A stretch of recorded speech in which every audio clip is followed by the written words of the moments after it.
The object is to help students make better decisions about their investment of time and money in post-secondary education so that they find the hot jobs, develop the hot skills, and choose programs that will put them solidly into the middle class, earning the money that they need to support the lifestyles that they want. I mean, in simple terms, it's another dimension through which people can evaluate the right kinds of pathways, right? Because everybody will be quick to admit that although earnings is certainly a major component of how people think about a pathway, we all know examples in our lives of people who make a lot of money and aren't exactly very interested or excited about the work they do, right?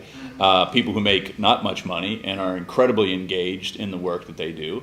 And so, that was the dimension that we wanted to add together with a lot of Mark's economic data, which is critical.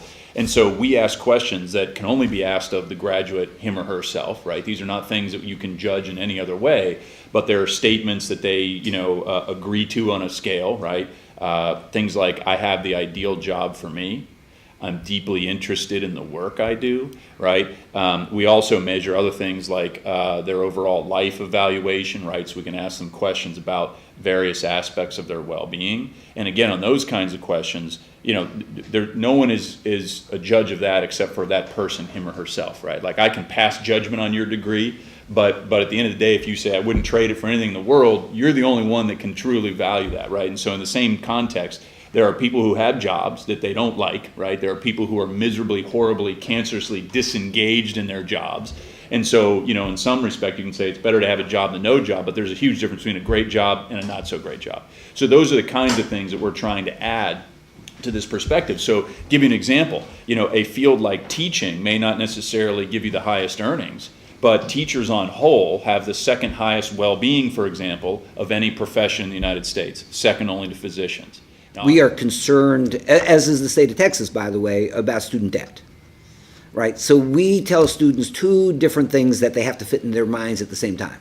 There's a great investment, which it often is, but often it's not, and don't borrow. So debt, the level of debt that students has only makes sense in conjunction with the earnings that they're likely to have, right? So quite frankly, one of my motivations to starting all this was the whole issue of students overborrowing without understanding their ability to service their loans at the end of the day. But what we're trying to do is give people, realistic guidance about the likelihood that they'll achieve the life they want, the likelihood that they'll be happy in their life, engaged in their life, and whether or not they'll be able to manage their student debt. All of which are fundamentally important to every graduate, every student in the nation and the state of Texas at the current time.